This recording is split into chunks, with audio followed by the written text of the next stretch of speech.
Samahan niyo po ako sa Philippians chapter 4 verses 2 to 3. Philippians chapter 4 verses 2 to 3, o sulat ni Apostol Pablo sa mga mananampalataya sa lugar ng Pilipos. Ang kabanata po ay 4, mga talatang 2 hanggang 3. Kung nakita niyo na po mga minamahal, tayo po ay magsitayo bilang pagbibigay galang po sa pagbasa ng banal at makapangyarihang salita ng ating Panginoon Diyos. Ito po ang sabi ng salita ng Panginoon: ipinamamanhik ko kay Yodias at ipinamamanhik ko kay Sintike na mangagkaisa ng pag-iisip sa Panginoon. Oo, ipinamamanhik ko rin naman sa iyo, tapat na kasama sa pagtulong, na iyong tulungan ang mga babaeng ito, sapagkat sila'y nangagpagal na kasama ko sa Ebanghelyo, at kasama rin naman si Clemente at ang ibang aking mga kamanggagawa na ang kanilang pangalan ay nanga sa aklat ng buhay. Purihin po ang Diyos sa pagkabasa ng kanyang makapangyarihang salita. Dalangin ko po na patuloy tayong turuan ng Panginoon gamit ito at patuloy po siyang magligtas sa ating kalagitnaan. Makakaupo na po ang lahat. So, kagaya po na nakikita nyo sa inyong screen, ang title po ng ating pangangaral po ngayon ay Magkasundo Kayo. Magkasundo Kayo. At sa pangangaral po na ito, gusto ko pong ituro sa inyo mga minamahal na ang Ebanghelyo ang tanging susi sa tunay na matibay at pangmatagalang pagkakaisa ng iglesia. Ulitin ko po, gusto ko pong ituro sa inyo na ang Ebanghelyo po ang susi sa tunay, matibay at pangmatagalang pagkakaisa sa iglesia. Sa isa pong pangangaral ni Pastor Stephen J. Lawson, hindi niyo po siya kilala, isa po siyang kilalang pastor at preacher sa Amerika, nabanggit po niya yung mga ganitong kataga na akin pong ikinagulat pero na-realize ko na totoo. Ang sabi niya sa wikang Ingles, wherever there are people, there will be conflict. Ulitin ko po, wherever there are people, there will be conflict. Kung saan daw po may mga tao, mga kapatid, ay sigurado daw po na mayroong hindi pagkakaunawaan. Naniniwala po ba kayo doon, mga kapatid? Sa una, parang di ako makapaniwala eh. Grabe naman yung sinabi ni Pastor Lawson.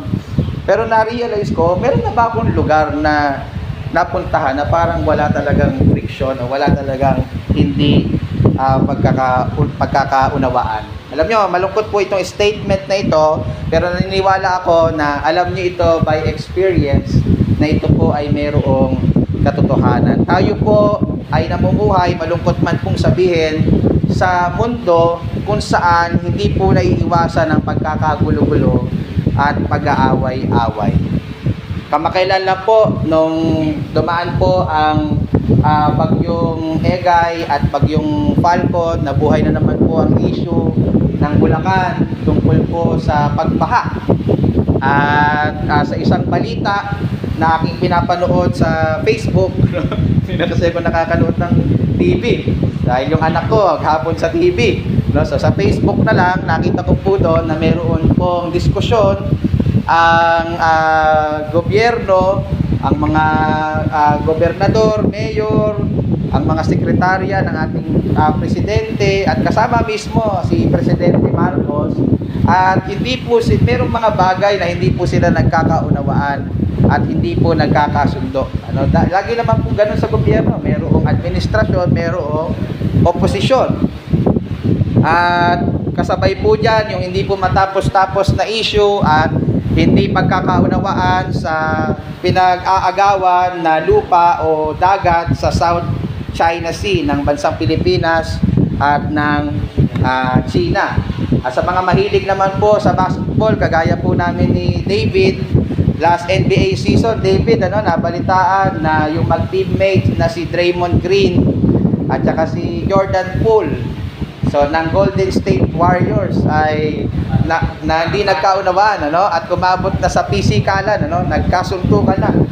Biluin nyo, mag-teammate, Ano? At hindi na po yan bago, ano, sa basketball. Hindi lang po yung magkaalaban na team ang nagsusuntukan, minsan yung mag-teammate mismo. At minsan kasama pa nga yung coach sa nagbabangayan at nagkakasakitan. At kung medyo hindi kayo makarelate sa basketball, punta na lang po tayo sa buhay ninyong mag-aasawa. Ano, sino po dito kahit minsan hindi nakaranas ng conflict sa kanilang mag-asawa? Kung iisipin ninyo, kami po bang mag-asawa nagkakaroon ng conflict? Kami po ay typical at normal din na mag-asawa. Meron din hindi pagkakaunawaan. Meron din pong diskusyon.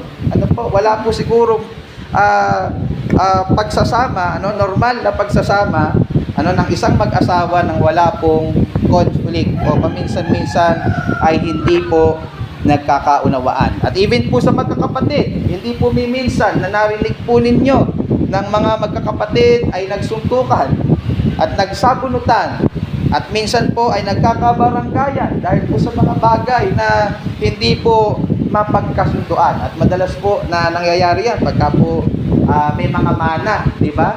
Na hindi po naklaro ng mga magulang kung paano po ang hatian. Ano po? At asahan ninyo kung hindi po masyadong solid yung kanila pong bonding bilang magkakapatid, asahan po ninyo na ito po ay malurugi sa kaguluhan. Kaya sabi ko kay Mami, habang malakas ka,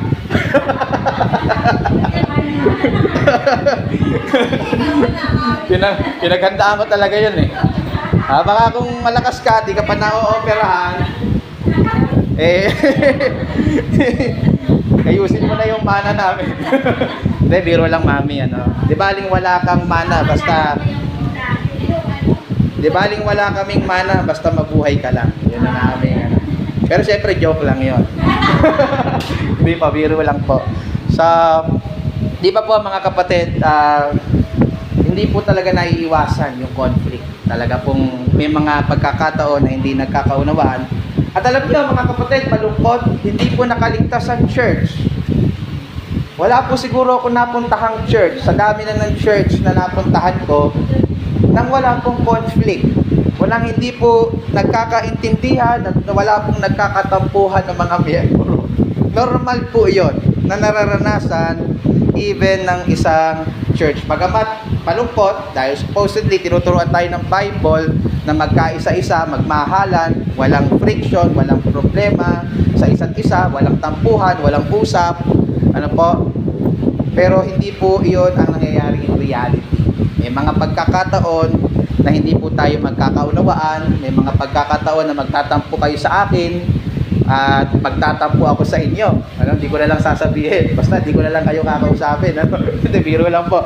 Basta, meron po, even sa church. At, ayan po yung makikita natin dito po sa problema na tinatalakay natin sa book ng Philippians. Makikita natin dito na meron pong mga members ng church na hindi nagkakasundo. At sila ay hinihikayat ni Apostol Pablo na magkasundo. At dito po makikita natin mga kapatid kung paano ba yung dapat nating gawin kung sakali na dumating yung panahon.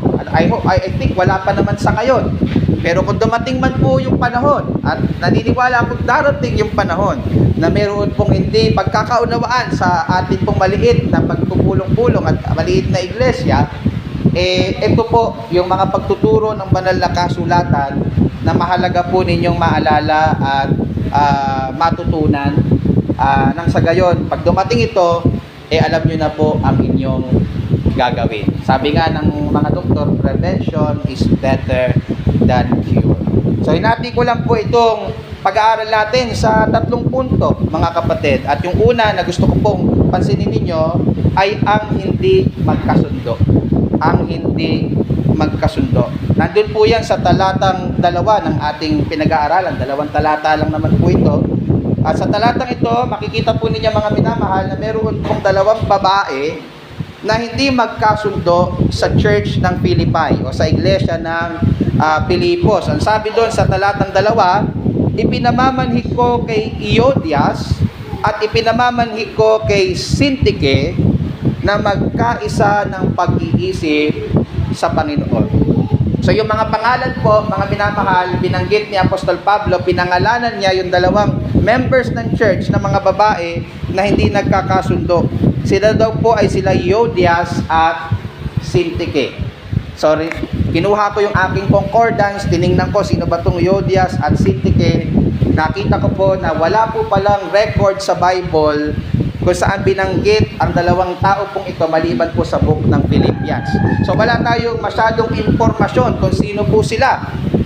In fact, dito lang po talaga natin mababasa na nabanggit ang kanilang mga pangalan sa banal na kasulatan. Bagamat gayon, mga kapatid, may ilan pong impormasyon na nalaman po tayo tungkol sa dalawang ito dito po sa aklat ng Pilipos. Nabanggit ko na kanina na ito pong si Euodias at Syntyche ay mga babae. Diba? Kung babalikan nyo, kung pupuntahan nyo in advance yung verse 3, sabi doon ng Philippians chapter 4, verse 3, oo, ipinamamali ko rin naman sa iyo, tapat na kasama ng pagtulong na iyong tulungan ang mga babaeng ito. So sila po ay mga babae at sila po ay assume na miyembro ng church ng Philippi o member ng church ng Filipos. So sila po ay mga Kristiyano, sila po ay mga niligtas ng Diyos, nakasulat ang kanilang mga pangalan sa aklat ng buhay, sabi dun sa last part ng verse 3. At sila po ay mga naging katuwang at katulong ni Apostol Pablo sa pagpapalaganap ng Ebanghelyo. Sabi dun sa verse 3, sila ay mga nagpagal na kasama ko, wika ni Apostol Pablo sa Ebanghelyo. So hindi po binanggit specifically kung paano po sila naging tulong kay Apostol Pablo. Maaaring tinulungan nila si Apostol Pablo financially, kagaya po ni Lydia in Acts chapter 16, kapangalan ni Nanay Lydia, no? Tinulungan siya, yung nag-sponsor kay Apostol Pablo para sa lahat ng kanyang pangangailangan, to the point na pinagamit niya yung kanyang tahanan. Oh, relate na relate tayo, di ba, Nanay Lydia? Pinagamit niya yung kanyang tahanan para pagdausan ng gawain. So uso na pala nung araw yung house church, ano, yung church na sa bahay. Ano po? So, pwedeng ganun ang ginawa po ng mga babae pong ito, o pwede namang in-assist nila si Apostol Pablo sa lahat ng mga physical needs nila sa pagpapalaganap ng Ebanghelyo, kagaya ng ginagawa ng mga kapatid natin na naririto, sila Sister Beth, sila Sister Seth, sila Sister Cecil, si Mother, ano? Bagamat hindi sila nagtuturo dahil bawal sa Biblia na magturo ang mga kababaihan over men. Ano, kaya nga hindi tayo naniniwala sa pastora dahil wala naman po sa Biblia ng pastora. Ang pastor ay merong gender sa Bible at ito po ay ibinigay ng Diyos para lamang sa mga kalalakihan. Kung ang church ay pastora, yung nagpapastor doon, wala pong pastor doon. Ano? At dapat pong umalis tayo doon sapagkat hindi iyon biblical na church. Ang church ay pinagpapastora ng isang biblically qualified na pastor. At para nasabi natin biblically qualified, siya po ay lalaki. Ano? Yun po yung isa sa kwalifikasyon. At bagamat hindi sila nagtuturo ano, over men, maaaring ina-assist nila si Apostol Pablo sa lahat po ng kanilang mga pangangailangan. So sila po ay sa papong katotohanan dito na panghuli, sila po ay merong hindi pinagkakaunawaan o hindi pagkakaunawaan ayon po dito sa ating pinag-aaralan. Mapapansin niyo sa verse 2 na ang pakiusap at pamanhik ni Apostol Pablo sa dalawang ito na sila ay magkaisa ng pag-iisip sa Panginoon. So, ibig sabihin, kung pinamamanhikan sila at pinakikiusapan sila ni Apostol Pablo na magkaisa ng pag-iisip, ibig sabihin hindi sila nagkakaisa ng pag-iisip. Ibig sabihin meron silang salungatan, meron silang hitwaan, meron silang hindi pagkakaunawaan. At tahimik po ang Bible kung ano po ang kanilang hindi pinagkasunduan. Hindi na po sinabi ni Apostol Pablo kung bakit po sila nag-away, kung bakit po sila hindi na nag-uusap. So, yung kanilang, pero klaro po dito mga kapatid, na yung kanila pong hitwaan ay lumaki na po ng lumaki. To the point na ito po ay nakarating na kay Apostol Pablo habang siya ay nakakulong sa Roma. So, imagine niyo, no, yung conflict lumabas na sa iglesia. Nakarating na ito sa ibang lugar at nabalitaan po ito ni Apostol Pablo. So, yung kanilang problemang dalawa ay nakakaapekto na po sa buong iglesia. Maaring sila po ay hindi na nagpapansinan, sila po ay Nag-iiwasan na to the point na nagiging awkward na ito sa mga kapatiran sa iglesia. Nakaranas na po ba kayo noon mga kapatid na mayroong dalawang hindi magkasundo, tapos kapag nakasama nyo sila, parang awkward na, parang nagkakaroon ng awkward na katahimikan kasi mayroong hindi magkasundo? So maaaring ganun na po yung nararanasan ni Euodias at Syntyche. Nagkakaroon na po ng awkward moments sa church simply because hindi sila nagkakaunawaan. Maaaring dumating na po yung punto na nag-aaway sila publicly, na nagdala po ng iskandalo at kahihiyan sa iglesia. Maaaring humahanap na po sila ng mga simpatsya sa church. Na si Euodia, gumahanap siya ng mga makakaunawa at mga kakampi niya. Si Syntyche naman, naghahanap siya ng mga makakaunawa sa kanya at mga makakakampi niya. Kaya po sa church, meron ng team Syntyche at team Euodia. So nagkakaroon na ng division sa church. Kaya naman si Apostol Pablo in verse 2 ay nakuha na pong makiusap sa kanila upang sila ay magkaisa at magkasundo. Yun po ang nangyayari po dito mga minamahal. So ano po yung matututunan natin po dito sa una nating punto mga kapatid? Matututunan po natin dito na may mga pagkakataon po talaga sa church, kagaya po ng nababanggit ko kanina sa introduction, na hindi po magkakaroon ng pagkakasunduan ang mga kapatid. Kung hindi pa po ito nangyayari sa ating bata at maliit na church, darating po ang panahon, hintayin nyo lang. Bagamat ayaw ko po sana, kasi masakit sa ulo po ng isang nagpapastor na meron pong hindi pagkakaunawaan sa church. Sa pamilya lang po, masakit na sa ulo masakit na sa puso sa isang magulang. Sa church, para tayong pamilya. At isa po sa dahilan, kung gusto nyo kung ayaw nyo akong makatulog, mag-away-away kayo. Kasi iintahin ko po yun ng gusto. Pero ang sad reality, mga kapatid, hindi po talaga maiiwasan na meron pong magiging conflict sa church. Maaaring ngayon, hindi pa po natin ito nararanasan, pero pwede isang araw, dumating po ito sa ating iglesia. Maaaring ang best friend na si Sister Cel at si Sister Bel, nasabay laging pumupunta sa church at sabay na naglilinis ng church. Isang araw maabutan ko si Sister Bel na lang mag-isa. Si Sister Bel pupunta sa Friday, si Sister Cel pupunta sa Saturday dahil ayaw nilang magkasabay. So hindi po ako magugulat kung mangyari yon, wag naman po sana. Maaaring yung mag-best friend na ito ay magkaroon ng hindi pagkakaunawaan, maaaring isa sa inyo ay magkaroon ng galit sa akin at hindi na lang ako kausapin at bigla na lang pumunta sa ibang church. Hindi po, at posible pong mangyari yon. Pero kung dumating man po yung panahon na yon, nawa po matutunan natin itong i-handle. Kaya po meron tayong ganitong pagtuturo para po matutunan po natin na kung dumating po yung hindi maiiwasang pagkakataon na yon, matutunan po natin itong kung paano, ano yung atin pong gagawin. So nawa po, ang prayer ko lang mga kapatid, wag po tayo mabilis maghiwa-hiwalay at wag po tayo mabilis mag-away-away. Makakaasa po ba ang inyong lingkod mga kapatid na hindi po tayo basta-basta maghihiwa-hiwalay na sa simpleng kulay lang ng kurtina, sa simpleng lang ang susuoting damit, ay hindi po tayo mag-aaway-away. So maturuan nawa tayo ng salita ng Diyos kung paano po mapapanatili ang kapayapaan at pagmamahalan ng bawat magkakapatid sa ating iglesia. Ngunit mga kapatid, maaaring tinatanong po ninyo, paano po natin ito dapat i-handle? So kung normal at talagang darating yung punto na tayo po hindi magkakaunawaan sa church, paano po natin ito dapat i-handle? Ano po yung dapat natin gawin kapag dumating na yung punto na ayaw na nating mangyari, na tayo po ay magkaroon ng hindi pagkakaunawaan?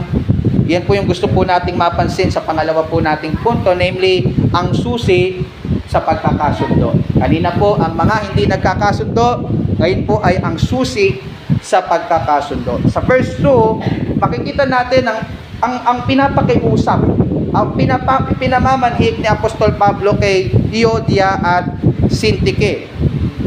Nais niya na sila ay magkaisa ng pag-iisip sa Panginoon. Nakita po ninyo yun sa Philippians chapter 4 verse 2, nais niya na magkaisa sila ng pag-iisip sa Panginoon. Ano po ba ang ibig sabihin ng phrase na magkaisa ng pag-iisip sa Panginoon? Or sa English ay to agree in the Lord. Ito po ay may ibig sabihin, una, na ang Panginoon ang paraan upang sila ay magkasundo.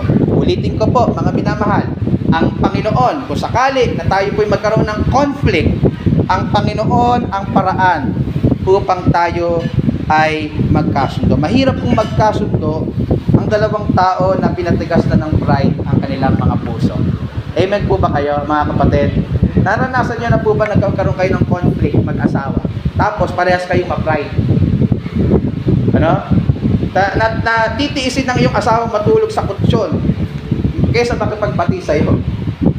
Ano po? Mahirap pong magkasundo yung dalawang tao na pinatigas at mataas po ang pride ng kanilang mga puso. Kaya dapat po nating itong iluhod sa Panginoon sa panalangin. Kasi hindi natin kayang supilin ng pride natin sa ating mga puso. Ang Panginoon lang po ang may kakayanan na supilin at tanggalin ito sa ating mga puso. Bilang mga tao na nahulog sa kasalanan, tayo po ay likas na mayayabang. Amen po ba?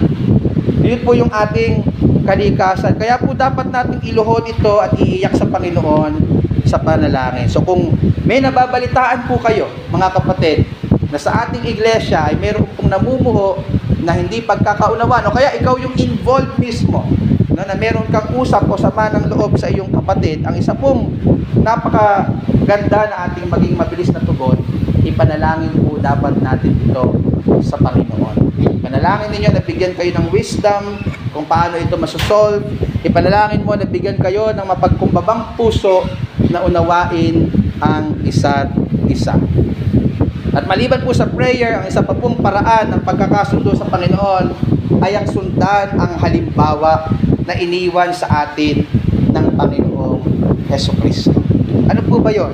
Ano po ba yung halimbawa na iniwan sa atin ng ating Panginoong Hesukristo?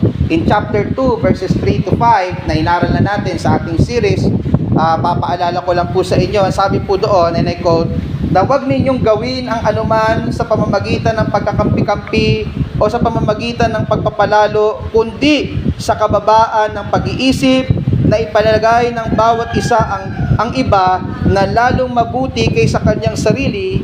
Huwag tingnan ng bawat isa sa inyo ang sa kanyang sarili, kundi ang bawat isa naman ay sa iba't iba. Magkaroon kayo sa inyo ng pag-iisip na ito'y na kay Kristo Jesus din naman. Sa mga pagtuturo pong ito, mga kapatid, mga minamahal ni Apostol Pablo tungkol sa halimbawang ipinakita po sa atin ng ating Panginoong Jesucristo, makikita po natin na ang solusyon para maiwasan ang conflict ay sa pamamagitan po ng pagsusupil ng pride sa ating mga puso.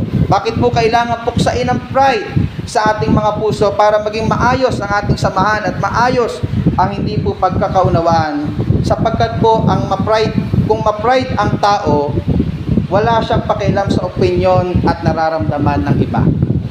Narinig niyo po ba yon, mga kapatid? Kapag ma-pride ang tao, wala siyang pakialam sa opinion at nararamdaman ng iba. Ang mahalaga lang sa kanya ay yung opinion niya at yung nararamdaman niya. Kaya hindi siya handang pakinggan ang pinanggagalingan ng kagalit niya, dahil concern lang siya kung ano ang pinanggagalingan niya, kung bakit siya nagagalit. Wala siyang pakialam na pakinggan yung side ng kanyang kaibayo, kundi ang mahalaga lang sa kanya yung kanyang side. Walang ibang mahalaga sa kanya kundi ang kanyang sarili. Kaya ayaw niyang magbigay, ayaw niyang magparaya, ayaw niyang umunawa, at ayaw niyang magpasensya. Kapatid, ganito ka ba? Mataas ba yung pride mo? Ito po yung mga test na ang isang tao ay mataas ang tingin sa sarili at siya po ay ma-pride. Imagine niyo po, mga minamahal, kung lahat po ng tao, lahat po tayo dito sa church, kapag po may conflict ay ganito yung attitude. Wala akong pakialam kung bakit ka galit sa akin, ang mahalaga lang sa akin, galit ako sa iyo. Sa tingin niyo po, magkakasundo po tayo? Sa tingin niyo po, maayos po yung conflict po sa atin kung punong-puno ng pride at ayaw natin umunawa sa ating kapwa? Hindi po ganyan yung nakita natin example mula mismo sa ating Panginoong Hesukristo. Ang sabi sa chapter 2, verses 6 to 8 ng book ng Philippians, pertaining to our Lord Jesus Christ, ang sabi niya na siya, bagamat nasaan yung Diyos, ay hindi niya inaring isang bagay na nararapat panangnan ang pagkapantay niya sa Diyos, kundi bagkus hinubad niya ito at nag-anyong alipin na nakitulad sa mga tao at palibhasa'y nasumpungan sa anyong tao, siya'y nagpakababa sa kanyang sarili na nagmasunurin hanggang sa kamatayan, oo, sa kamatayan sa krus. Ginawa ni Jesus na magsakripisyo ng kanyang buhay para sa kapakanan natin. Nagpakababa siya para sa atin, para maligtas tayo mula sa kanyang puot at hatol. Mga kapatid, kung ang Diyos na maluwalhati sa lahat at pinakamataas sa lahat ay nakuhang iset aside yung kanyang sarili na magpakababa para sa kapakanan natin, na lumalapastangan sa Kanya at minsan ay bumabaliwala sa Kanya, how much more pa tayong mga tao na umaasa lang sa awa at biyaya niya, na hindi po kayang magbigay at umunawa at magpatawad sa ating mga kapatid na nagkakasala sa atin. Kung tayo po, mga minamahal, ay reality sa atin yung ginawa ng Panginoong Jesus, maganda po ito na atin pong i-practice, na i-apply sa ating mga kapatid na hindi po natin nakakasundo.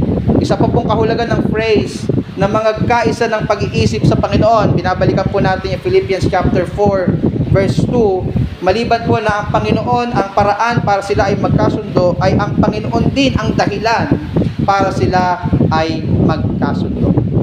Ang Panginoon ang dahilan para sila ay magkasundo.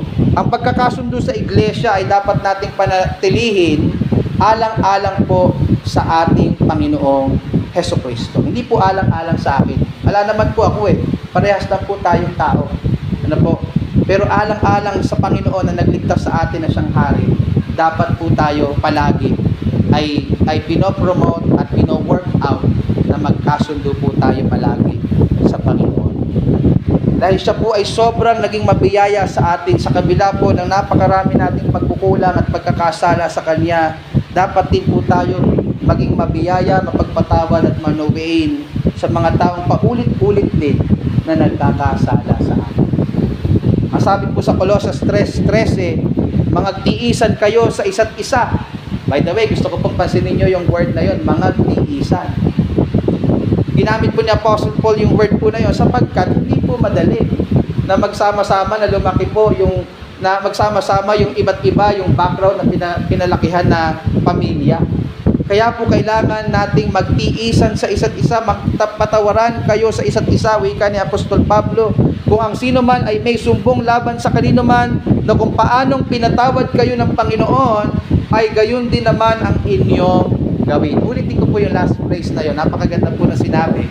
Kung paanong pinatawad kayo ng Panginoon, ay gayon din naman ang inyong gawin. Paano daw po tayo magpapatawad sa mga kapatid na nagkakasala sa atin? Partial po ba? Meron po bang kota? O, namumuro ka na, nakakatatlo ka na, isa na lang. Ganun po ba? Meron po bang paghihiganti at panunumbat? Ang sabi po sa talata, kung paano pinatawad po tayo ng Panginoon, gayon din daw po tayo magpapatawad ng mga nagkakasala sa atin. Ibig sabihin, wala pong sumbatan, wala pong bilangan, kundi masaganang pagpapatawad at pag-unawa sa isa't isa, gaya ng ginawa sa atin ng ating Panginoon, o ginagawa sa atin, present tense, ng Panginoon, araw-araw, nagiging mabiyaya, nagiging maawain ng Diyos sa atin kahit araw-araw tayo nagkukulang at nagkakasala sa Kanya. Kung masagana ang biyaya na ating tinatanggap sa Diyos, araw-araw, mangyari po na ito po ipasa natin sa ating mga kapatid. Ang sabi sa Roma 15, mga talatang 5 hanggang 6, dapat po tayong magkaisa ultimately para sa kalwalhatian ng ating Panginoon. Ang sabi doon, loobin nawa ng Diyos ng pagtitiis at paggiliw na kayo ay magkaisa ng pag-iisip sa isa't isa ayon kay Kristo Jesus, upang kayo na may isang pag-iisip sa pamamagitan ng isang bibig ay luwalhatiin ninyo ang Diyos at Ama ng ating Panginoong Hesukristo. So mga kapatid, sa tuwing tayo po ay nagkakaisa at nagkakaroon ng mga tampuhan, sa tuwing tayo nagkakaisa at nagkakasundo, napapasaya at naluluwalhatin natin ang Diyos. Di po ba? Kayo po, karamihan po dito marahil ay mga magulang, at isa po siguro sa masakit sa puso ng isang magulang ay makita po yung kanyang mga anak na nag-aaway-away. Okay, tama po ba, Tito Oli? Ano po? Ako po siguro, di bali nang mahirap, pero wag lang po ako tatanda na nag-aaway-away yung aking mga anak. Ano po? Imagine niyo po, tayo pong mga anak ng Diyos, no, na sumampalataya sa Kanya, ay magkakasiraan, mag-aaway-away at maghihiwalay. Ano pong sakit ang dulot po nito sa ating Ama sa Langit? So, kung gusto po natin bigyan ng kasiyahan at kalwalhatian ng Panginoon, panatilihin po natin ang pagkakaisa sa ating iglesia. Kasi, on the other hand, kung hindi po tayo nagkakaroon ng pagkakaisa, madalas po tayo nag-aaway at tumatagal po ng matagal na panahon ang ating tampuhan, nagdadala po ito ng malaking sakit sa puso ng Panginoon at kalungkutan sa Kanya. Sa mga katuwid, mga minamahal, ang susi po para maayos ang anumang hitwaan sa iglesia ay ang pag-focus po ng ating mga puso at isipan sa gospel. Ano po yung ibig ko sabihin doon? Kung nahihirapan kang magpatawad, alalahanin mo ang pagpapatawad sa iyo ng Diyos. Kung nahihirapan kang magsakripisyo ng iyong pride, alalahanin mo kung paano nagsakripisyo ang Diyos na nagkatawang tao. Ang laki ng adjustment niya, no? Diyos, walang kulang, nasa Kanya ang lahat, pero hinubad niya para magpakababa, magkatawang tao at namatay gaya ng isang pusakal na kriminal sa krus ng Kalbaryo. Sinakripisyo niyang lahat yon alang-alang sa iyo. Kung hindi ka nasisiyang makipag-ayos, isipin mo na may higit na mahalaga sa kasiyahan mo. Ang kasiyahan ng Diyos sa tuwing tayo ay nagmamahalan at nagkakasundo. Amen po, mga kapatid. Kung ayaw ninyong magkasundo sa Panginoon, isipin nyo na lang po kung sino po ang mas mahalagang masiyahan. Yan po ay walang iba kundi ang ating Diyos. So naaral na po natin yung 2 sa 3 nating punto. Ang mga hindi nagkakasundo, ang susi sa pagkakasundo, at panghuli, ang tulay sa pagkakasundo. Ang tulay sa pagkakasundo. Matapos pong makiusap ni Apostol Pablo na magkasundo si Euodia at Syntyche at magturo kung paano sila magkakasundo sa Panginoon, nakita po niya yung malaking pangangailangan ng tulong ng isang kapatid upang pagkasunduin po sila. Tingnan niyo po yun nasa verse 3. Ang sabi po diyan, oo, ipinamamanhig ko rin naman sa iyo, tapat na kasama sa pagtulong na iyong tulungan ang mga babaeng ito. Napansin niyo po yun, meron isang kinausap, si Apostol Pablo, pinakiusapan niya, pinamamanhikan niya, na tulungan si Euodia at Syntyche na magkasundo. Tulungan silang magkaisa. Dito po makikita natin na merong isang tulay na ginagamit ng Panginoon para magkasundo ang dalawang babae na nag-aaway. Tinawag siya ni Apostol Pablo na kasama o tapat na kasama sa pagtulong. Nakita niyo po yon sa verse 3. Maaari pong ito, yung ay description kung anong klaseng tao itong pinapakiusapan ni Apostol Pablo, na siya po ay isang tapat na kamanggagawa ni Apostol Pablo sa pagpapalaganap ng Ebanghelyo, at maaari din naman na ito po ay pangalan niya mismo. Kasi po yung kasama sa pagtulong dito ay one word lang sa original language niya. Sa Greek, ito po ay galing sa salitang Griego na susugos. So maaaring pinapakiusapan dito ni Apostol Pablo si susugos na maging tulay sa pagkakasundo ng dalawang magkapatid na nag-aaway. Si susugos po na binabanggit dito ay maaaring isa sa mga pastor at diakono sa iglesia sa Filipos. So tinawag niya siyang tapat na kasama sa pagtulong o tapat na susugos sapagkat bagay sa kanya ang kanyang pangalan, sapagkat pinangangatawanan niya ito. So hindi lang siya may pangalang susugos na may ibig sabihin na kasama sa pagtulong, kanya talaga itong sinasabuhay, siya talaga ay tumutulong kay Apostol Pablo para sa paglaganap ng Ebanghelyo at para mapanatili ang pagkakaisa sa iglesia. So ito man po ay description kung sino siya, or talagang ito po ay pangalan niya, isa po ang sigurado. Nakikiusap po si Apostol Pablo sa kanya na maging tulay sa kanilang pagkakasundo. Maging tulay sa kanilang pagkakasundo. At ito din po ang dapat nating ginagawa, mga minamahal. Pakinggan niyo po ito at napakahalaga.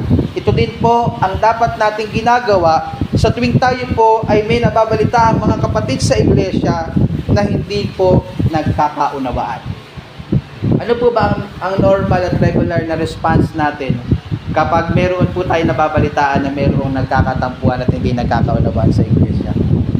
Di ba? Parang masarap pag-usapan kasi hindi naman natin problema eh. Problema nila. Pag problema natin, ayaw natin pag-usapan. Tama po ba? Pag problema ng iba, gustong-gusto natin pag-usapan. Ano tawag doon? Marites. Di po ba? So, pero hindi po pala ganun yung tinuturo ng Bible. Kapag po merong dalawang hindi nagkakaunawahan, lalo na sa church, hindi po dapat tayo sausawero at sausawera. Naririnig niyo po ba ako, mga kapatid? Sa mahilig makisawsaw, sa problema ng may problema, hindi po dapat tayo marisol na nagkakaroon na nga ng hindi pagkakaunawaan, abot pa yung ating sulsol. Nga imbis na natatapos na at gumuhupa na yung tensyon, lalo pa nating binubuhay. Hindi po dapat tayo mahilig gumatong. Tayo po ay tumutulong upang ang dalawang hindi nagkakaunawaan ay magkasundo. Sa paanong paraan? Ika'y nananalangin para sa kanila. Ika'y namamagitan para sa kanila. Wala kang kinakampihan. Ikaw ay namamagitan para magkasundo ang magkapatid. Ika'y nagpapaalala sa kanila ng mga salita ng Diyos na iyong natututunan sa pagbabasa mo ng Biblia at sa pagdalo mo sa gawain ng Panginoon. Di ba, sister? Di ba, brother? Tinuro ni pastor, gamit ang aklat ng Pilipos, kabanatang 2, kabanatang 4, mga talatang 2 hanggang 3, na hindi dapat natin pinagtatagal ang hindi natin pagkakaunawaan. Na dapat tayo nagkakasundo sa Panginoon.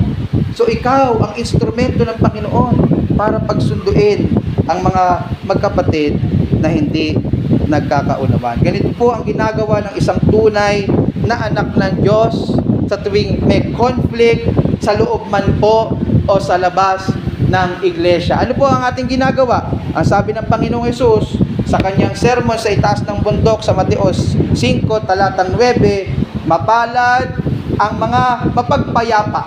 Sa Ingles ay peacemaker. Mapalad ang mapagpayapa sapagkat sila'y tatawaging mga anak ng Diyos. Kapag po pala ang tao ay imbis na peacemaker, lalo pang ginagatungan ng mag-away ang dalawang tao na hindi na nagkakasundo, hindi pala yung ugali ng isang anak ng Diyos. Yun po ay ugali ng anak ni, bahala na po kayo. So ito po ang inaasahan sa atin, mga kapatid, sa tuwing meron po tayong naaamoy pa lang na conflict sa ating iglesia, tayo po ang magiging instrumento para sila po ay magkasundo. Then, nasabi pa sa last part ng verse 3, malapit na tayo matapos, sapagkat sila, pertaining to Euodia at Syntyche, ay nangagpapagal na kasama ko sa Ebanghelyo, at kasama rin naman si Clemente. By the way, si Clemente, never din siyang nabanggit sa ibang part ng scripture, hindi rin natin siya kilala.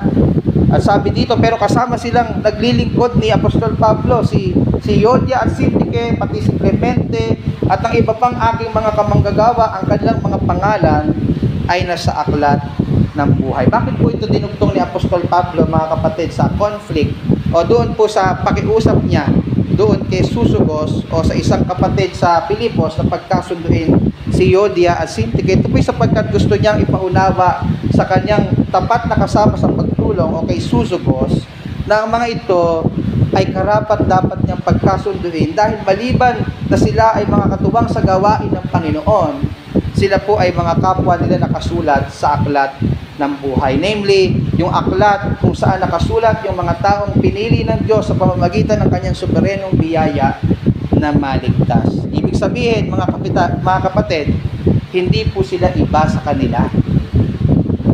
Kaya hindi dapat tayo walang pakialam, lalo na kung involved ay yung mga kapatid na kilala nating mga miyembro ng iglesia na nakasulat ang kanilang mga pangalan sa aklat ng buhay. Hindi dapat tayo walang pakialam. Hindi dapat tayo walang ginagawa upang sila ay pagkasunduin, sapagkat sila ay katubang natin sa gawain. Imagine ninyo, mahirap mag-progress ang gawain ng Panginoon kung hindi po tayo nagkakasundo-sundo. Kung ang basketball team ay napakahirap manalo kung meron pong dalawang player lang doon, halimbawa yung sentro at yung point guard. Pasensya na kayo, nahilig ako mag-basketball, pero ayaw makuha nyo yung point, merong sentro at yung point guard, yung nagdadala ng bola, hindi magkasundo, at dahil hindi sila magkasundo, ayaw nila magpasahan ng bola. Napakahirap pong manalo ng team na yon. So gayon din po tayo, mga kapatid, napakahirap pong mag-progress ang gawain ng Panginoon, lalo na ito na nagsisimula lang. Kung sa simula pa lang, hindi na tayo nagkakasundo-sundo. Hindi na tayo nagkakaroon ng kapayapaan sa isa't isa. Dapat po tayo magkasundo sa pagkagaya ni Syntyche at ni Euodia, kapwa po nakasulat ang mga pangalan natin sa aklat ng buhay. Hindi po tayo magkakaiba, tayo po ay magkakasama, hindi lang sa church na ito, maging sa buhay na walang hanggan, kasama ang ating Panginoong Jesus. Sa aking pagtatapos, mga kapatid, hayaan niyo pong i-quote ko si John Calvin. Maganda po yung sinabi po niya dito. Sabi niya, and I quote, "For every combination will inevitable be a curse if apart from the Lord. And on the other hand, meeting is so disjoined, but that it ought to be reunited in Christ." Ang pagsasama daw po ay tungo sa pagkasira kung hiwalay ang Panginoon. At sa kabilang banda naman daw, wala daw pagsasama ang lubos na wasak na hindi kayang pag-isahin kay Kristo. Mga kapatid, may kasabihan po tayo, blood is thicker than water. Totoo po ito sa pagkakapatid at magkakadugo sa laman, pero mas totoo po ito kung ang pinag-uusapan ay ang dugo ng ating Panginoong Jesucristo. Dugo ni Kristo na dumanak hindi lamang upang ipagkasundo tayo sa Ama, kundi ipagkasundo tayo. Dati hindi tayo magkakakilala, dati wala tayong pakialaman, pero dahil tayo sumampalataya sa Panginoon Jesus, iisa na ngayon ang ating Ama at tayo'y magkakapatid na sa Panginoon. Tayo'y pinagkaisa ng dugo ng ating Panginoon Jesucristo. At wag po nawa natin itong baliwalain dahil sa simpleng pagkakaiba-iba lang ng opinion, preferences, o yung mga nasaling na inaalagaan nating pride na ayaw nating itapon sa ating mga puso. Palagi nating isalang-alang. Nahihirapan kang magpatawad, nahihirapan kang makipagkasundo sa iyong kapatid, gawin mo na lang ito alang-alang sa Panginoong Jesucristo na namatay para sa iyo upang ikaw ay makaranas ng kaligtasan. Kung ikaw po ay naririto, mga kapatid, ayoko po kasi mag-assume na lahat po tayo ay naligtas. Hindi ko po alam ang kalalagayan ng inyong pong spiritual na buhay, pero maaaring ikaw ay naririto at patuloy kang namumuhay sa iyong mga kasalanan at kamunduhan. Ang sabi po ng salita ng Panginoon, ang pakikipagkaibigan sa sanlibutan ay pakikipag-away sa Diyos. Hindi po pwede na salawahan tayo, hindi po pwede na namamangka tayo sa dalawang ilog. It's either sa sanlibutan ka or sa Panginoon ka. At wala pong ibang paraan, mga kapatid at mga minamahal, upang tayo ay makipagkasundo muli sa Ama, sa kabila ng ating mga kasalanan, kung hindi po tayo magtitiwala at sasampalataya sa ating Panginoong Jesucristo. Si Kristo ay Diyos na nagkatawang tao na namatay sa krus ng Kalbaryo upang akuin ang lahat ng ating mga kasalanan. Siya yung nagsilbi nating kahalili na sana tayo yung mapapahamak sa impyerno, pero si Kristo ang dumanas ng kaparusahan alang-alang sa atin. Siya ay nilibing, pero pagtapos ng 3 araw siya ay nabuhay muli bilang patunay na tagumpay ang kanyang ginawang sakripisyo sa krus. Kung tayo magtitiwala sa kanya, bagaman tayo mamamatay, tayo ay bubuhayin muli at makakasama niya sa pangwalang hanggan. Kaya mga kapatid, ang aking pong pakiusap sa iyo, mga kamag-anak, kung kayo po ay wala pang personal na relasyon sa ating Panginoon Jesucristo, ito po yung panahon na kayo po ay tinatawag ng Diyos na magsisi sa lahat ng inyong mga kasalanan sumampalataya sa ating Panginoong Jesucristo. Siya lamang ang daan, katotohanan at ang buhay. Walang makatutungo sa Ama kundi sa pamamagitan niya. Hindi ka maliligtas ng mabuti mong gawa, hindi ka maliligtas ng iyong relihiyon. Si Kristo lang ang tanging tagapagligtas. Purihin po ang ating Panginoon. Magsitayo po tayong lahat.